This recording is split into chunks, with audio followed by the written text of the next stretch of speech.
let me say good evening. I want to, for those that are interested in programming, as usual, I'm here to give you tips on how to make your life easy while designing and developing customized applications. So today we're talking about, or this evening, we're talking about design patterns in programming.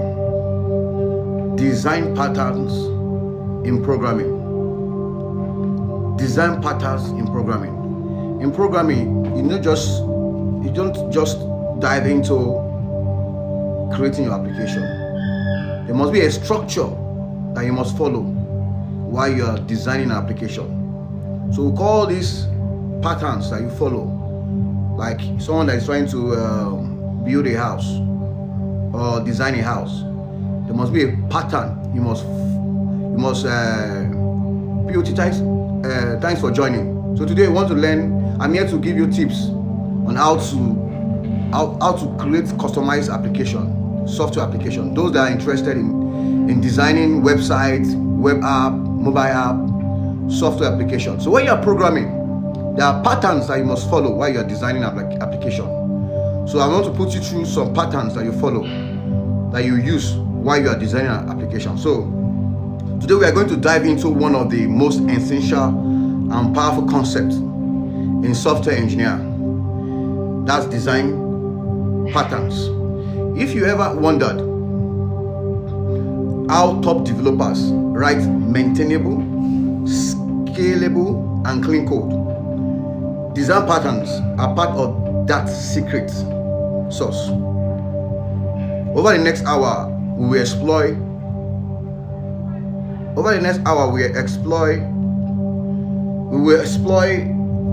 what they are, what they matter, and look at some of the most common ones used across modern programming.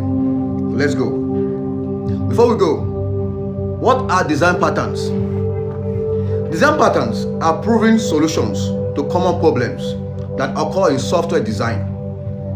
They are not code snippets, but templates or blueprints that you can adopt to solve recurring design challenges in your own programs.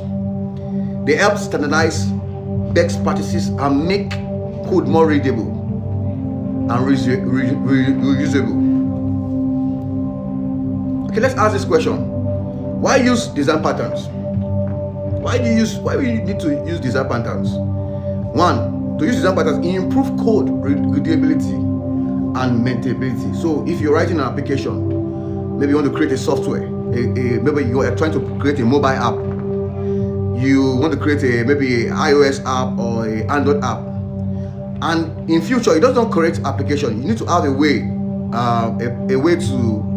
to maintain your application, so that you have a software you have created now, maybe a mobile app, you call that mobile app version 1. So you want to change that, you want to add more features because you're having issues. If you follow a good design patterns, your code will be readable and maintainable. You don't have issues trying to add features or enhance your application. Enable better communication among developers. So if you are in a team working as a software developer, and maybe you're creating maybe a school management software, like the one we have, you're creating a school management software, then there's a design patterns everybody's following. Then everybody has knowledge of that design patterns. Do you understand what I'm saying? So each developers will have a way of coming into the application. Maybe one would decide to choose one part, the other part, and the other part, because you have a design pattern you're following. Speed up development process. You promote reusable object-oriented code. They are not mandatory, as I said, but they can make your code cleaner and smarter. Okay, what are the types of design patterns? Design patterns are typically divided into 3 main categories. 1, creational patterns, deal with object creation. 2, structural patterns, deal with object composition.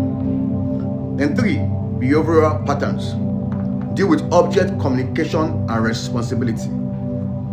Let's talk about creational patterns overview. These patterns abstract the instantiation process. They make it easier to create objects in a way that suits your program needs. Common examples include singleton, factor method, abstract factory, builder, and prototype. Let's talk about a singleton pattern. Use when you need to ensure that the class has one instance. Sorry, if you're here and maybe you don't have this, what I'm trying to put here for everybody to understand is, if you're a programmer already, you have a knowledge in programming, you can write, you know how to write codes already, you have developed a lot of software, you have developed a lot of mobile apps, you have a lot of projects that you have done before. This, what I'm talking about, will be easier for you to assimilate. So I'm talking about design patterns that people will need to adapt while building an application. Like for example, you want to build a house. Someone needs to know there'll be an architectural structure that you follow, or a plan. There'll be a plan, a design plan that you follow while building that house. So also in software development, there's what we call design patterns that you use as a software developer, that you follow while you're designing an application. That's what I'm talking about. So one of the patterns said singleton pattern, used when to ensure that the class has one instance. Example, logger configuration class, real life analogy. Let's talk about real life analogy. A government with one president, with only one president, controlled access to the single instance, saves memory, can be a bottleneck in multi-thread application. Let's talk about the factory method pattern. You use when you want to create objects without specifying the exact class. Example, creating UI components that's very dependent on the platform. Let's talk about an example. A pizza store that can produce different types of pizza based on one input. It follows an open or close principle. Open for extension but closed for modification. That's a factory method pattern when you're developing an application. The other one we have again is the structural patterns. Let's talk about the structural pattern. This pattern helps compose objects and classes into larger structures while keeping them flexible and efficient. Common examples include adapter, composite, decorator, proxy, facade, bridge, flyweight. Let's talk about the adapter pattern. Used when you need to make two incompatible interfaces work together. When you have, let's talk about when you're developing an application. Maybe you have a class, you have designed your class or an interface. So you want the interface are not compatible together. So you use this pattern to help achieve that aim. For example, you're connecting a USB device, like maybe a USB-C device with a USB-A port using an adapter. So that adapter is like a way to connect two different input device. Like you want to connect to your TV, so you have different mounts. So you have an adapter in middle that will allow you to connect those different mounts. Then you have a direct one to your TV. So adapter pattern, when you're developing an application, use that too. In code, let's say you have one new payment API, but your old code uses different format. Adapter helps them work together. Maybe you have developed an application before, then you have old codes in your software. You want to add like a new one. So instead of you discarding the code you have written before, adapter pattern will allow you to still use the former code you have and the new one you're adding to your application. So we have the decorator pattern. Decorator pattern used when to add responsibilities to objects dynamically. Example, adding feature to a coffee order like milk, sugar, cream. Each has decorator. It follows the open and or close principle and promotes flexibility. The facet pattern, used when you want to provide a simplified interface to a complex subsystem. Example, a home theater system with speakers, projectors, and DVD players. Facet can wrap them into a simple play, move, call. A simple play move call. Let's go again. I'll start from beginning again. I'm talking about what I'm talking about here. I'm talking about design patterns. Design patterns. As a developer, if you're creating an application, there are patterns you follow when you're programming. You understand? So it helps. Design patterns helps your application, your software application you are creating, to be maintainable, readable, scalable, and you maybe make you not have issues in future. Maybe you want to add more features to your software. If you follow a design pattern while you're developing your application as a software developer, this session is for people that are programmers already. The people that are intermediate, not beginners. So if you are a programmer already, you understand what I'm trying to talk. Because maybe I'm trying to say, yeah, you have been designing application before. You have been designing a lot of software, maybe APIs and on the rest. Design patterns will help you make your life easy. So what are the second design patterns that we have? I just talk about the first one. We have the behavioral patterns. This pattern focuses on communication between objects and assignments of responsibility. Examples include observer, strategy, command, state, chain of responsibility, mediator, template method, iterator, mentor. If you're new joining here, I'll still share the videos with everybody. We have the observer pattern, used when an object needs to notify other objects without knowing who they are. Example, we have the newsletter subscription. When you're developing your maybe you have a website. You are in your website, on the down part of your website, you normally add what they call newsletters. You understand? So it's like we are following your observer pattern. So your newsletter subscriptions, maybe UI component reacting to data changes. That maybe somebody input a news and it's sent to your email. So it observes to see any changes in the state. You understand? Maybe in your code you have a subject and multiple observers that get notified on state change. Maybe someone you have a variable that is listening to any communication that's coming from the input. So it stores the first state. Maybe the variable state first is 1. Later iterate to become 2. You have a strategy pattern used when you want to define a family of algorithm, escalate each one and make them interchangeable. Okay, let me just make life easy for everybody. I'm going to drop the patterns that we have on the comment section there, so you can just know what I'm saying.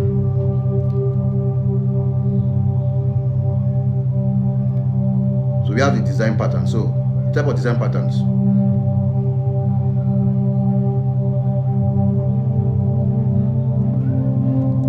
Let me drop it here.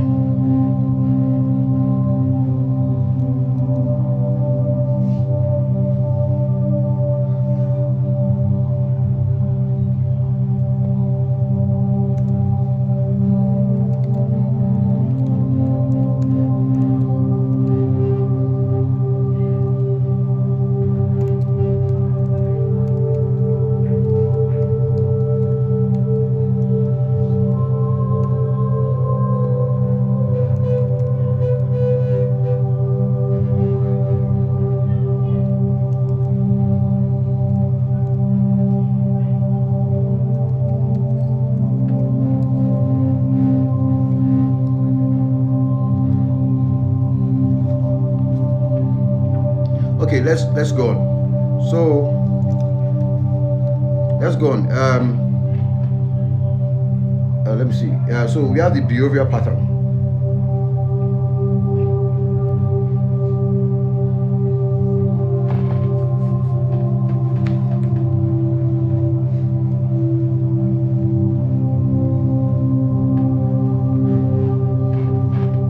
So let's talk about the behavioral patterns. We just talk about the creational pattern. So now we're going to talk about the behavioral patterns. Let's go. So let's talk about behavioral pattern. So you have strategy pattern. Use strategy pattern when you want to define a family of algorithms, extrapolate each one and make them interchangeable. Example: sorting method. You have the quick sort, you have the merge sort, you have the bubble sort, or different payment method. It promotes flexibility and maintainability. Also, the command pattern. Use when to extrapolate a request as an object. Example: undo or redo functionality in a text editor or querying jobs in a task scheduler. It decouples senders from receiver. When to use design patterns. When are you going to use design patterns? You use design patterns in programming. Use them when you see a recurring design challenge. Maybe you're having design challenge when you're designing your application. You're seeing recurring design challenge, so you use a design pattern. You want your code to be more reusable. Like you're designing, you're creating an application, so your code base, you want to be reusable. You want to be using it more often in the future. If you follow a design pattern, it'll be easier for you to reuse your code when you follow a design pattern.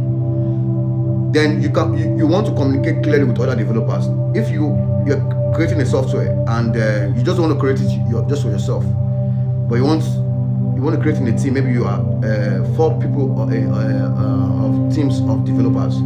So if you follow a design pattern, each people will know where to work on. For example, we have the model, we have the view, and the controller. If you are a developer already and you are writing a big application, big software already, you understand what I'm talking about. So we have the model. The model is where the business logic stand. That's what communicates with your database. You have the controllers. The controllers is the one that communicates with the interface. That's the view, and communicates with the database. Then the view is what the user interacts. Like you're going to Facebook, use the interface. You want to send maybe you are sending a prompt message. Maybe you are posting. So you post an image or a video. Then that's the interface. Then the controllers. There will be a controller. As a developer, the controller that will handle those transactions going on a view. Then maybe you want to store it on the database. So you have a model view controller. This is a type of design pattern I'm giving to you. Model view controller. So as a developer, maybe you are 4 guys in a team. So you have people that work on the model and the database. You have someone that work on the view. That's the interface. That's the UI. I call them the front end guys. Then you have people that work on the controller itself. That's controllers creating services, repository, and service layer. So those are people that work on that controller. So the logic part. So now life will be easy for everyone. So now you are going to your code base now. Then you want to see you want to solve a problem, or you want to add a new feature. Then when you go, you need to say, where can I add this feature? You know where to go to. You can know the feature I want to add will be in the model part, or will be on the controller part, or it will be on the view part, or it will be on the database part. So you have a design pattern. So as a developer, you follow it. You follow design pattern. It make your life easier. So common misconception of design pattern. What people think don't understand design patterns. You don't need to memorize them all. Learn by doing. They are not silver bullets. Patterns can be overused. Simplicity is a virtue. So you don't need to cram them. Like me, what I use mostly, I use the design pattern. I use repository services. I'll first create my models. I'm done. That's it. My models is the entities that the tables that will be in the database. So that's my model. All the entities, I'll create them, then create their relationship together with them. Then I'll now go on and create repository classes and interfaces. I'll create them to communicate with each other. Then I'll create a service layout. Now I'm done creating service layouts. Those service layouts will communicate with the repository. The repository will communicate with service. So the services now will be one I will now call on my controller to do all the transactions I want to do. That's That's what I do. I follow when I'm designing application. So design patterns in different languages.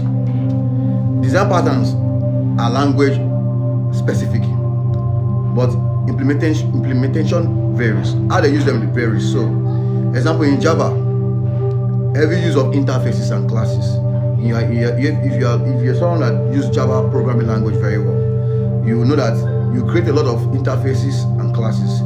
If you want to use Python programming language very well, we have where you have more flexible with function and decorators, so you use more functions as in Python. In JavaScript, if you know how to use JavaScript very well to design and develop software, you often implemented using closures and prototypes. So design patterns help you think like a professional developer. They make your code smarter, more elegant, and easier to maintain. So learn them through building small projects, refactoring codes, studying source code of frameworks like React, Spring, Django. Most importantly, practice. So design patterns will help you while you're developing your application. Why I'm here? I'm here to make life easier for developers that are designing application already. Also, if you are here and you are a beginner, you just want to learn programming, and or you are building application already, there are AI tools there. Like I'll tell you one AI tool I can use when you're developing an application. You can make use of ChatGPT. Or during those days, 12 years ago, when we don't have the likes of Google, is not that advanced, or the likes of you don't have those YouTube then that much 12 years or 13 years ago. It's very difficult. So you go to your book, you use more add copy, you don't use software that much, so you have to have a book that you read. If you're coding, you want to make your coding faster, please make use of the AI tool that we have out there. You can choose anyone you want, anyone you like. Like me, I use ChatGPT a lot, so it make my coding easier. But I'm not saying ChatGPT is smart. ChatGPT can make mistake, but when you're coding, it makes your life very easy and faster and cleaner. And you want to learn how to program. There are platforms that are there that will make you learn programming easily and faster. We have I can tell you one. We have a free code camp. You can go to free code camp.